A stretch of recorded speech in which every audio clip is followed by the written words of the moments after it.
inspiratif tentunya. Kira-kira siapa ya? Ada yang bisa tebak? Yap, sesuai judul, kita bakalan bahas Bapak Wakil Presiden pertama kita, yaitu Bapak Dr. Andes Muhammad Hatta.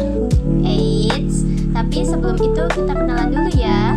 Saya Shelin Asmita Kirina Putri. Saya Amalia Tazkiyatu Kolbi. Saya Fikri Firmansyah.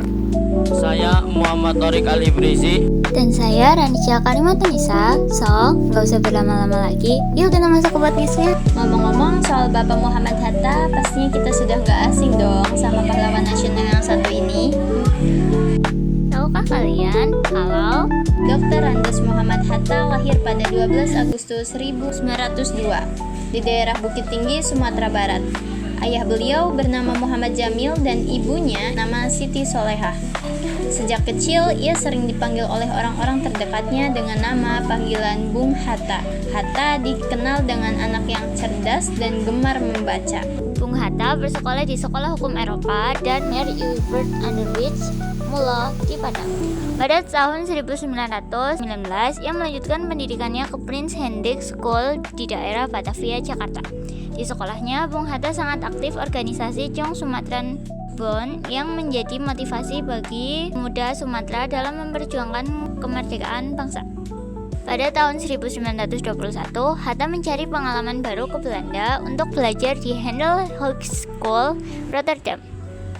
Di Belanda, Muhammad Hatta semakin aktif dalam organisasi Perhimpunan Indonesia untuk mempergerakkan kemerdekaan Indonesia. Sebagai ketua organisasi kemerdekaan Indonesia, Hatta bersemangat untuk menjadi inspirasi bangsa Indonesia melalui jalur diplomasi dan penulisan. Pada tahun 1932, Muhammad Hatta kembali ke Indonesia.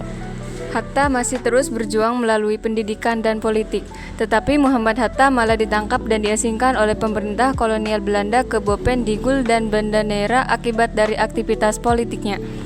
Hai, sebelum lanjut, aku mau kenalin satu personel kita yang gak sempat perkenalan di awal tadi. Akhir dari puncak perjuangannya pada tanggal 17 Agustus 1945, selain berperan dalam pemerintahan karena pengorbanannya dalam ekonomi kerakyatan, ia menjadi dikenal sebagai Bapak Koperasi Indonesia. Muhammad Hatta mempercayai bahwa solusi untuk meningkatkan kesejahteraan rakyat adalah koperasi. Pada tanggal 14 Maret 1980, Muhammad Hatta wafat dan ia dimakamkan di TPU Tanah Kusir, Jakarta. Karena perjuangannya dalam politik, ekonomi dan pendidikan akan selalu dikenang dan menjadi inspirasi bagi bangsa Indonesia.